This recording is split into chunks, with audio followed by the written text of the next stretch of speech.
Hi, this is Blogging Heads. I'm Harry Siegel with the New York Daily News, columnist and editorial board member. I'm here with Joel Kotkin, executive editor of New Geography, distinguished presidential fellow in urban futures at Chapman University, Orange County Register editorial board member, and writer of many books, and generally very interesting guy.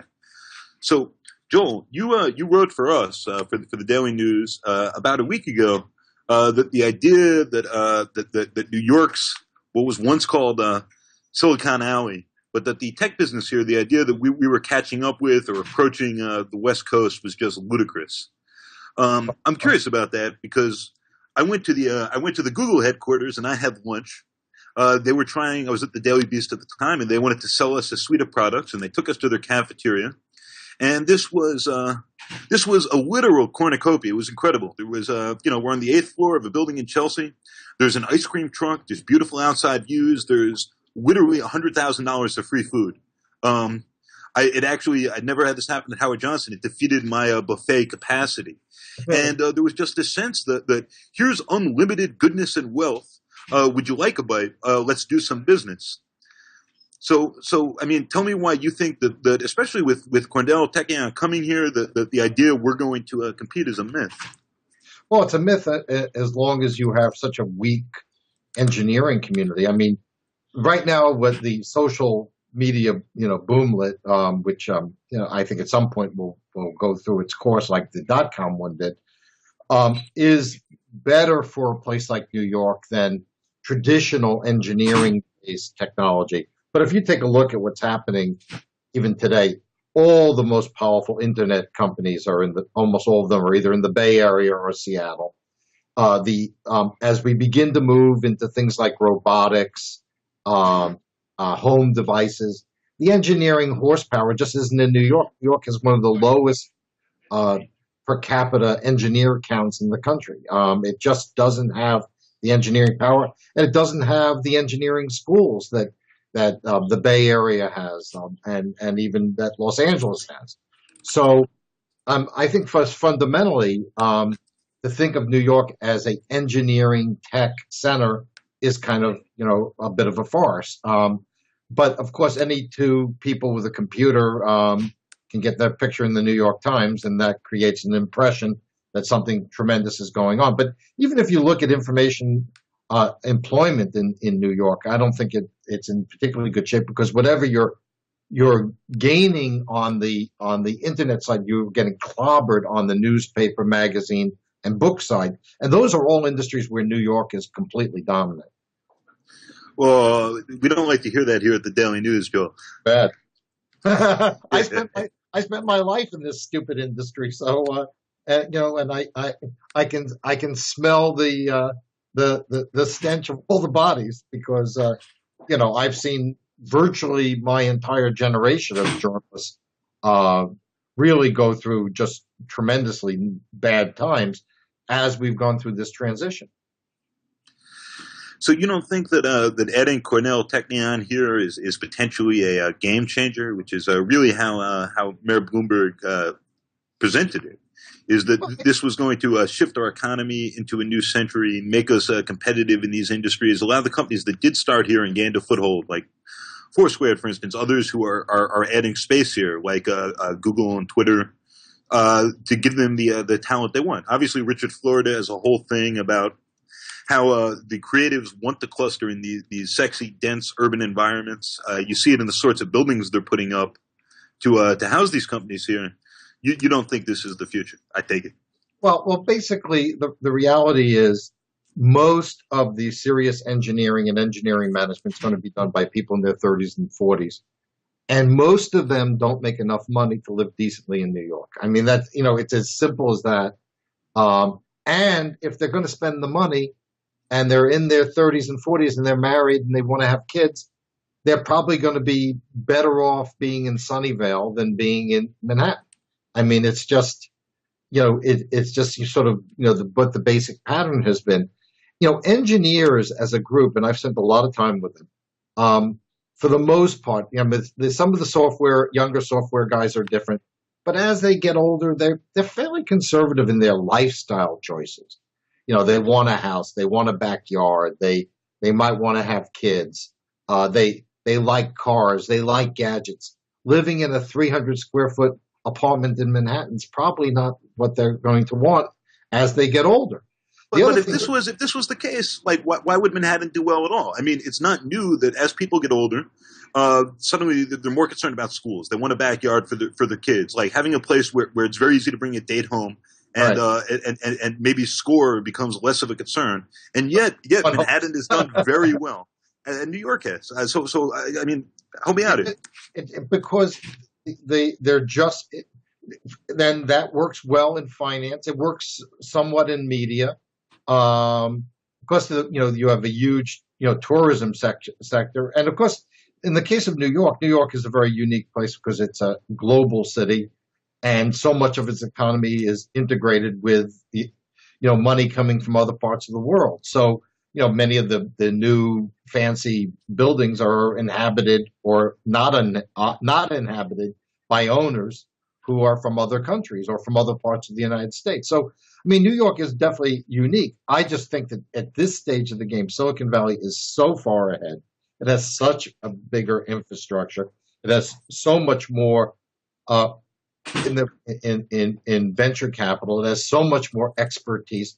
What we're seeing is in the Silicon Valley is a kind of oligarchy that really these niches are huge, but once you get them, very hard for anyone else to get into it. So that's why they're oligarchs, because they gain control. Let's say 80% of search between Apple and Google. You have the vast majority of operating system software, and all that stuff is put together in Silicon Valley.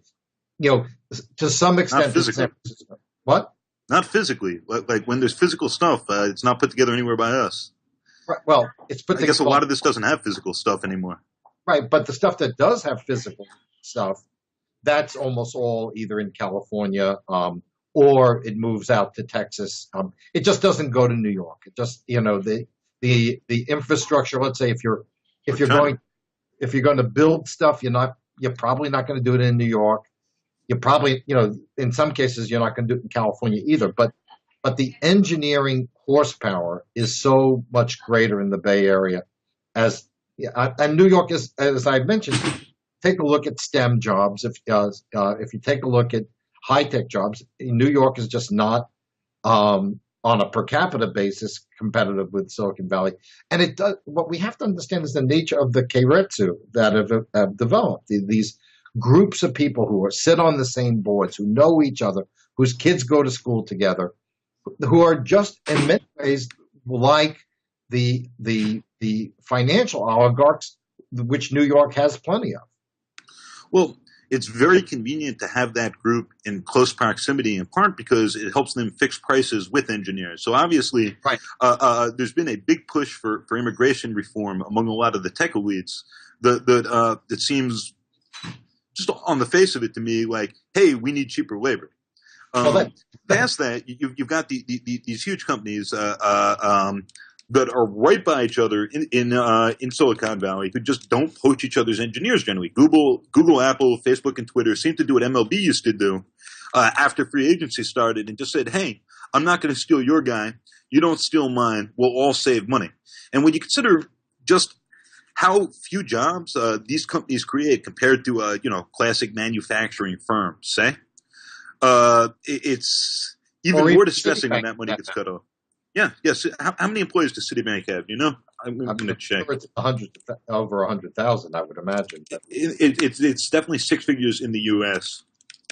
And of course, and I work in Singapore, and their huge presence there. Look, the bottom line is what we have. Let's say, take the techno coolies, as the Indians call it. The people who the H-1B visas. This is an absurdity when you think about it. That half of all American IT graduates can't get a job in IT, at least half. We're graduating these people. It just, you may argue you could get better quality for less money by bringing some kid, from Mumbai into, live in an apartment in San Jose, which a middle class American kid probably wouldn't find very attractive.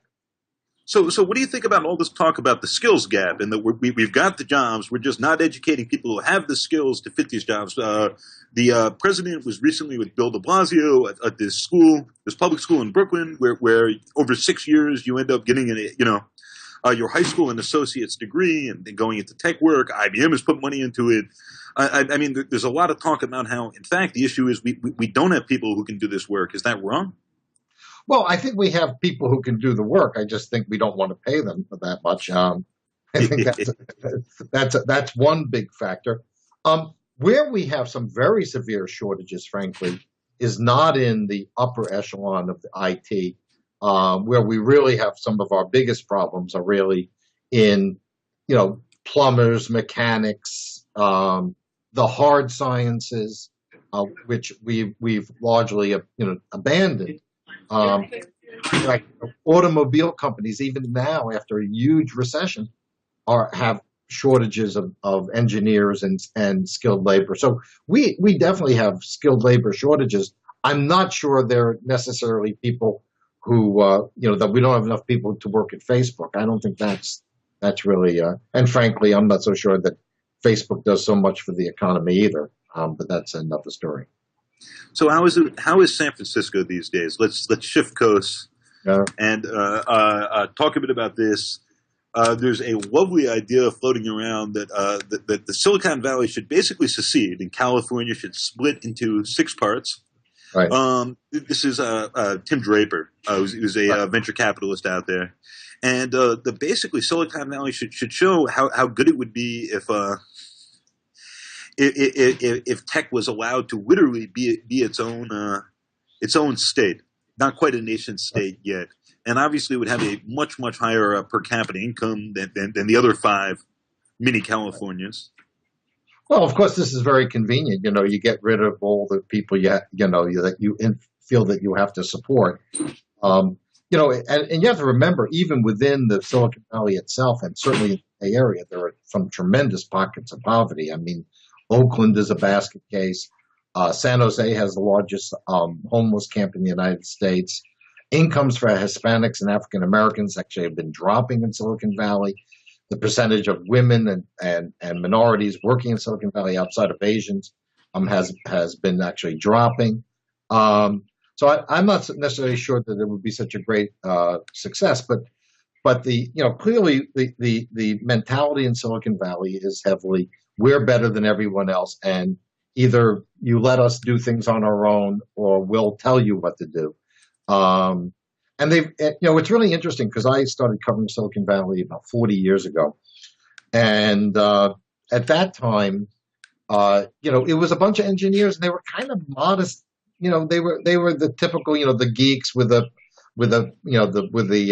plastic pencil holders, in their jackets, and they would drink, machine coffee out of styrofoam cups and take sandwiches out of machines. And they were amazingly, in many ways, democratic in the small d sense. Now what you have are people who are, in quote, politically very progressive, but are unbelievably elitist. I mean, how do you go around saying, like the guys at Google, they'll say, well, we have to reduce the carbon footprint. Oh, and by the way, we have our fleet of private jets in San Jose. People who live at a level that is infinitely larger than anybody needs to live. And I don't care. If rich people want to spend their money ridiculously, that's their business. But I don't want to be told by those same rich people that I have to dial down my, rather modest middle class quality of life in order to meet some sort of ideal of theirs. So let me ask you a question here. Why are these plutocrats hated on so much less than say Wall Street bankers? Well, because I always feel Wall Street bankers, are particularly, as a group, a reasonably despicable group. The only good thing is that some of them are at least open about their greed, which is better than some of the tech guys. But but look, let's face it, Wall Street increasingly makes money for other rich people. It doesn't make money for people in general. So, I think there's sort of a feeling well, this is a rich guy's game and I don't get anything out of it. well, at least Apple gives me an iPhone. I get to play games on some video game uh, uh, platform. Oh, Um, don't be such a snob. These are really useful tools. We're having this conversation on their tools, right? right, and you know what? And I think it's great that they're compensated for it. I have no problem with people being worth $2 billion, $3 billion who started a company, worked really hard, and employed people. But what I do have a problem is when somebody makes $19 billion for selling an app in order to keep it out of the hands of somebody else. And by the way, as a consumer of this technology myself for a long time, I don't see that as these tech guys have gotten richer, that the technology has improved all that much. I think of the problems we've had just getting this call together. Um, is Microsoft, uh, uh, is Windows 8 better than XP? I don't think too many people would say there. What was the improvement there? Is the Google search engine better now than it was 5 years ago? I mean, actually, as we get more of an oligarchic system, we have less competition. I remember the Valley in the 80s when we had like 40 disk drive companies and 40 or 50 PC companies. Oh, and they were building these things, right? Like disk drives and PCs, which is part of why it's in the Valley, right? And not in the cities. So you have space for industry. Exactly, but also what you had was unbelievable levels of competition, new products coming out all the time, displacing old products. Now you've got monopolies that that the oil companies and the auto companies would love to have. I mean, you're talking about industries where you have relatively small numbers of players. In some cases, only one player. And I think we're going to end up having the same crisis we had in America over 100 years ago with the trusts, where there'll be small groups of guys. Look, did Carnegie and Rockefeller and Harriman, did they accomplish something great? Yes, they did. But at some point, society has to look at itself and say, wait a minute, $19 billion for an app company that doesn't make money and has no way that anyone can see that can make money. That's $4 billion more than Putin was trying to buy Ukraine with. I mean, we're talking about disequilibriums that are mind-boggling. That's WhatsApp, right? Yeah. How many employees do they have? 50. And $19 billion. Right. I mean, the founder of the company is now one of the richest men in the world. No, Joel, they're 55. They're 55, so back off a little there. All right, okay. But I mean, the bottom line is that what we're seeing is there is an economic and technological transition, which is happening, and as occurred during the height of the Industrial Revolution, there was a great process of consolidation, and of course, a tremendous amount of political power gathered by very small groups of people. And society, it's very possible that we needed this kind of development to get to where we are now. We have to start to think about over time whether or not we want to have a society in which 50 guys in Silicon Valley have more assets than the rest of the population. I mean, that if you want to go in that direction, you can. I don't think it's. I think that as Justice Brandeis said, you can't. You can have a choice. You can have great concentrations of wealth, or you can have a democracy. You can't have both. If Google will open up its cafeteria to all New Yorkers, this would change my math. What's incredible is their salespeople were not very good. They weren't especially interesting. They weren't especially impressive. They didn't pick up things we were asking when in terms of what our particular use was. They had this suite of products, some of which more or less sold themselves, and they had this incredible cafeteria. It was like really just the cherry on top of this. It was just unlimited, wonderful, delicious things with very good chefs cooking them. As I said, like an ice cream truck on the 8th floor of the building that had been towed up there. I forget which one, but one of the very cool, sexy ice cream trucks. It was just like a magical environment. The thing is, they never invited me back. We didn't buy anything either, I don't think. I was honestly just tagging along. Did you eat anything? I ate everything, Joel. I had like 3 helpings of steak. I had like 6 desserts. I was a little stuffed. But So it was incredible, and this the bar really mitzvah every day. clearly part of their pitch is this is what they're offering. At the same time, I mean, I don't know. It seems to me that some of these questions are almost irrelevant in terms of how we're going to organize our society as these machines get smarter and smarter in some really disturbing ways. I had to send a serious note about something this morning, and my first four thoughts for a subject line for this, I ended up sending without one. I had to not do, like something like terrible news. Because I was worried that they were going to get caught in spam filters, that I was going to fail the Turing test. I mean, we seem to be at a moment of some very obvious and significant social shifts. Obviously, a lot of these platforms, Google and Facebook in particular, are trying to, harvest our information and use it to develop things that can anticipate our needs, increasingly think for themselves. We're looking more and more at wearable devices and a new sort of cybernetics that's hard to even wrap our heads around. Like the automobile was just training wheels for 100 years before we got to this. That on some level make me say, what does it matter if these companies are spiking now? It's at the end of something. So in Darkness at Noon, there's a beautiful extended thing about how history works, where it's in chambers. And basically you have some technological innovation, and society's at the bottom of a chamber. Slowly it rises, and it figures out the social forms and the political forms and the structural forms that align around that technology. On the way that slavery and indentured servitude ends around the world in about a 60-year stretch. Right. Actually, a little longer. Let's say an 80-year stretch. As suddenly you don't just need massive amounts of human power for most industries. And the industries you still do, like, for instance, picking cotton, are the laggards that fight hardest against this. So at some point, it seems like we're just at the bottom of a brand new chamber. So sure, these companies are making a ton of money. But in some ways, I'm more concerned about like the robot future and what it's going to mean for my human progeny than any of this. Well, but take us way out of left field. I mean, the problem is that when you have such enormous amounts of power, and I'm particularly worried about the theft, if you will, of people's information, so that it's like Eric Schmidt will say, well, we know what you're thinking, what you're doing. I don't want that. And so as this power becomes greater, it becomes more incumbent on society to restrict this power in any kind of reasonable way they can do it. But you do want free email, right? And like for your search thing to have some idea what you're after and not take you in some wasted other direction. Well, yeah, but you could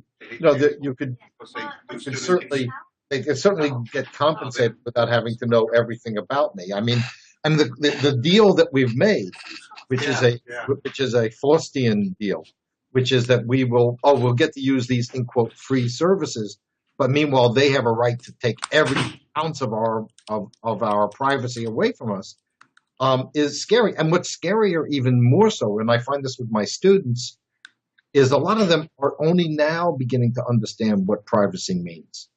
When you're a young person, maybe you think it's fun that everybody knows that you went out and got wasted last night. When you're 32 years old and waiting to see if you can get a job or not, it's not so great. When you have children, you are much more protective of your privacy, or at least you should be, than when you're a single person, out on the market. But we are really we are playing, in a way, we're playing with fire. We're playing with incredible technologies in the hands of very few people. And if you think that they're doing it for the greater cause of humanity, I think that you need some very serious history lessons. That's only the national government and the NSA that's doing it that way, right? Well, look, I mean, the NSA thing, bothers me, but I'm more bothered, frankly, by the other, because the other is more pervasive. The attempt to know everything about you, what you're buying, what you're not buying. At what point does this begin to become something that you can package and sell to an employer, or something that may end up determining, what your credit rating is? I mean, there's a lot of things that we are essentially handing to a very small group of people who, once they have think about this. And and look, I use a Windows computer and I've spoken at Microsoft, but here's the reality. They have been able to maintain an enormous amount of money with a product that very few people think is particularly good. And they've had, with the exception of, the competition from Apple, almost no significant threat to their oligopoly. And we're going to see that happening more and more. Google is an oligopoly. Facebook may be an oligopoly. Microsoft and Apple are kind of, sort of a two-headed one. Google is certainly an oligopoly. And this is really something that we should be concerned with. Just as we were right, we shouldn't have allowed Standard Oil to control the majority of the American oil business because it was anti-competitive and bad for the economy. And not to mention that, bad for the society. I mean, this is something that Jefferson and Madison were very clear on in their writing. Did they consider the robot future? They didn't consider, but you know what? I think one problem, no offense to your generation, but problems are not necessarily unique historically. They, the formulations are the same. So let's just say, like, you start with Google, and maybe they were great guys, and they were incredibly idealistic, and they were amazingly innovative, and they had really good intentions. No evil. No evil. Don't right? be evil. Yeah. But of course, as was later said, evil is whatever Sergey Brin says is evil. Well, I mean, that's not exactly comforting. But the idea is that if you have this group of people with so much money, people change. I mean, haven't you ever had a friend who, was like one way and then they became incredibly successful, incredibly wealthy, and their tastes, about who they went out with, who they married, where they lived, what was important, had changed dramatically to be in the bubble, just like you and I may travel into the upper middle class bubble, and the idea of going back to merely middle class would be, horrifying. Well, for these people, they are at such a high level that it corrupts. It's the old saying: absolute, power corrupts, and absolute power corrupts absolutely. And so, people who may have been very idealistic at one stage, they become motivated by other things, and there's a monologue about this in the in St. Elmo's Fire. But yeah, look, people who start hugely successful giant companies become rich, and their motives and interests change. This is troubling.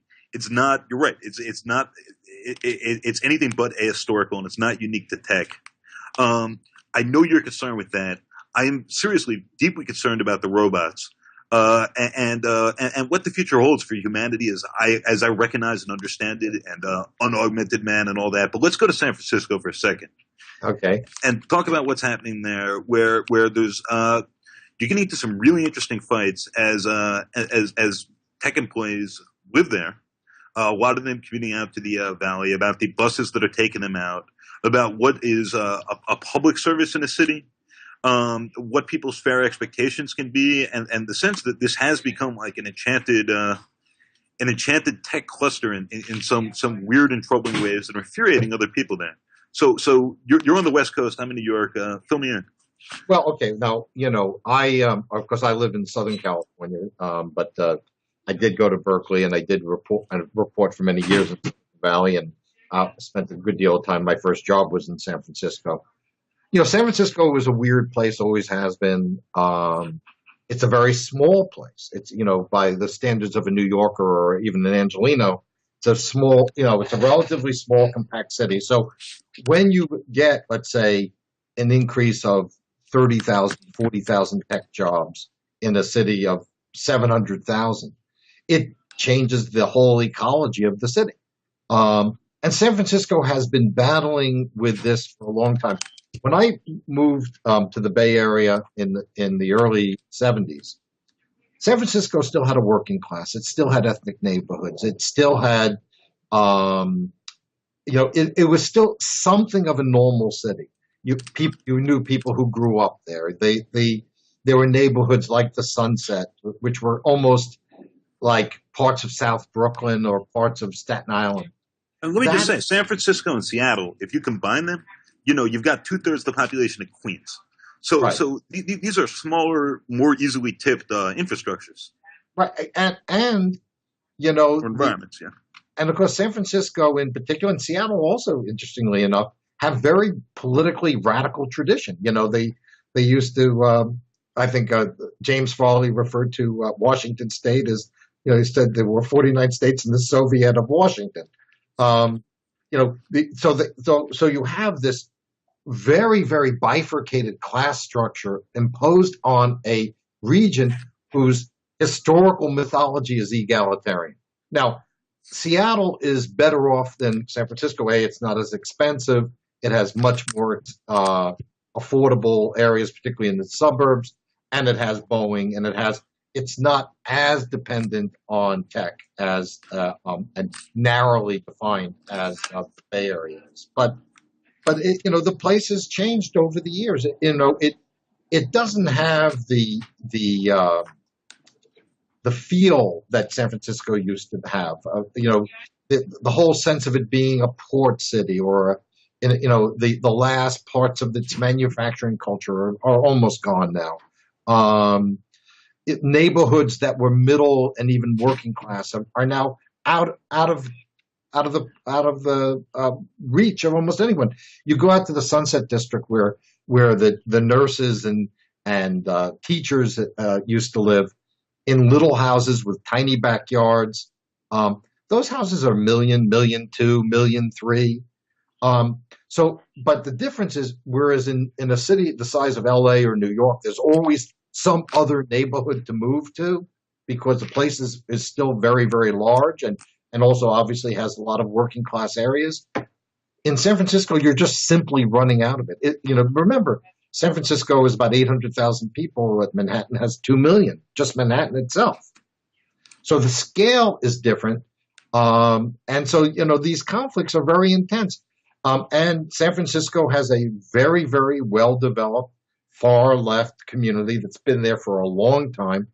And, they can see what's happening to San Francisco. They can see that the San Francisco, the sort of hippie city is gradually dying. And it's being replaced by something that's really not that attractive in some ways. So the private buses that are taking a lot of the Google employees from their homes in San Francisco to the Google campus, which are really nice. And, the community is, by most accounts, not. That's infuriating people. Is this significant in itself, and question of like what should be public, what should be private, any of that, or is it just sort of a symbol of other frustrations? Well, I think it's a symbol of other frustrations. We have to remember that large portions of population, even of San Francisco, are rather poor. And if you look at it relative to cost of living, San Francisco County is among the 10 poorest large counties in the United States, at least according to the PPIC report. So the bottom line is, you have this enormous gap. And increasingly, what you've lost is in San Francisco over time. A lot of corporate headquarters are gone. A lot of middle management jobs are gone. Obviously, the industrial and warehousing sectors are either going or gone. So what does this leave? This leaves the techies and an enormous tourism service industry. But it's got to be very expensive to work in the tourism service industry in a city with very pricey housing and the high cost of living. Like groceries, getting around. It's how do they do it? How do they afford to serve? Well, I think part of it is, if you take a look at the dynamic, you have a lot of people move there in their 20s. San Francisco is very attractive. The Bay Area is very attractive in the group in their 20s. Then they leave in their 30s. San Francisco's number one in terms of movement in cohort 20 to 30, and 31 in 30 to 40, and then just continues to drop. So a lot of it is a question of age. People are willing to live as they do in New York in a small apartment that they share with two or three people because they're going to have fun for a couple of years. When they start thinking about, well, maybe I'd like a little space, maybe I want a little piece of quiet, maybe I want to buy something, maybe I want to get married, maybe I want to have kids, all those things lead people out of San Francisco. San Francisco is, has one of the lowest percentages of people with children in the United States. There are more dogs than kids, famous statistic. But so it's kind of a weird kind of city. It's to me, it doesn't feel like the way a city should feel. It doesn't have that kind of, in a sense, the true diversity and the sort of grassroots sort of neighborhood feel that it used to have. And you're sure this isn't just like old person sentimentalist? Because I feel this way about New York 15 years ago. Like, where did it go? Well, I mean, I think it's true for parts of New York, but New York is vast. That's the thing about New York. You've got the 7 train and all those neighborhoods in northern Queens that are still very interesting and very unique and very distinct. And then, of course, you also have, some of the interesting stuff will start moving more into the suburban areas as they, Fort Lee with the Asian population. The problem that New York, the San Francisco Bay Area has, particularly the peninsula, is everything is expensive. There's becoming fewer and fewer places for people to go. And then of course, people will say, well, what they ought to do is build more high-rise buildings. Well, besides the fact high-rise buildings are more expensive, just to make them, they're very expensive. But also, if Ed Glazer had his way and San Francisco became a wall of high-rises like large parts of New York, it wouldn't be San Francisco anymore. You couldn't see the hills. You couldn't see the light. You couldn't see the wonderful shading of that dark blue against the rounded hills that make San Francisco what it is. So there's always that dilemma too. Even in trying to solve the problem, you can actually make it worse. That also applies to the robot future. Right. No, it definitely does. And I think that, I don't think that we can eliminate our these moves, but we have to ask ourselves questions like, is this always the best way to go? Should this be controlled by a very small number of companies? Is the kind of competition that made Silicon Valley, again, having studied and worked in Silicon Valley early, it was an enormously competitive place with so many companies. And now you basically have, really a relatively small handful of companies. The number of companies going public is nothing compared to what it was in 2000. Sure, and that's why something like WhatsApp is going for $19 billion is because these guys need to control and consolidate the spaces they're in. At the same time, I don't think anyone finds it hard to imagine there not being a Facebook or a Twitter, the service or the company as we've known it in 10 years. So they have these really rarefied positions, and there's a sense that they're much more easily disrupted than traditional monopolies, and that's a reason to give them some space. Remember when the whole fight was about Windows Desktop and packaging Internet Explorer, and by the time the courts worked it out, Windows was not the dominant player it still was, and say Microsoft Office still is. Right. Well, you're good. But then I would go back to look at the many of the companies that came out of that, and they are, if anything, more powerful than they were before. And I think that you just have what you've had is you've had the internet, which this is a very important point. The internet was not invented by Steve Jobs. It was not invented by Sergey Brin. It was paid for and developed by the American taxpayer. And we should have some influence as to what direction we want it to take. I think there has to be, it should be a great platform for entrepreneurship, and it very often is. Whether we want to have a world which is so ruthlessly controlled by a small group of people, I think is something that we at least should be debating, because. I'm guessing if you polled that question, should the world be ruthlessly controlled by a small group of people? It would. Most people would say no, if right, that was the formulation. Yeah, you would hope, but that's really where we're headed. That's a very, oligarchies are the product of transitions, just like the Russian oligarchs are. The Soviet Union fell apart. There were all these state assets, and whoever got them were in great shape. Well, there was the internet revolution, and whoever had not just the technical expertise, but I would really say the financial access. When Silicon Valley venture capitalists said, "Oh, you're a young person in Lexington, Kentucky. You've got a great technology. We'll back you, but you have to move to Silicon Valley."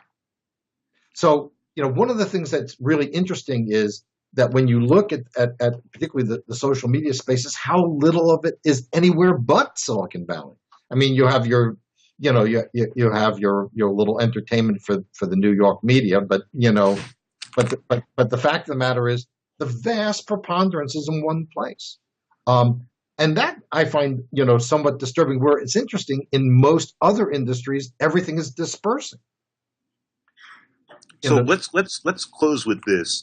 In what ways is the tech world what ways is Silicon Valley? In what ways are these companies part of an extractive industry? You brought up Russia and its oligarchs.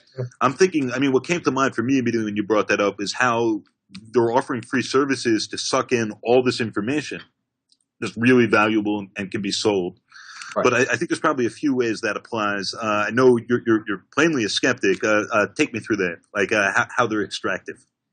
Well, they're extractive in the sense that they take people's information and then they sell it to advertisers, and that becomes their business they're in. Now, the interesting thing will be, are they slicing and dicing this revenue so much that at some point it just will not justify the valuations they currently have? And that I think is entirely possible. But in the meantime, are they traditionally extractive in terms of like energy use, or how they're drifting and sifting populations to cluster engineers in certain places and all that, or is that taking it too far? Well, I think one of the things that they do use an awful lot of power. I mean, all these devices are tremendous power sucks, and but they are stations are ridiculous. Right, but the servers, what they do is they put them in the Pacific Northwest where there's very inexpensive electricity, or they move them into parts of the South, which oddly enough are running on coal.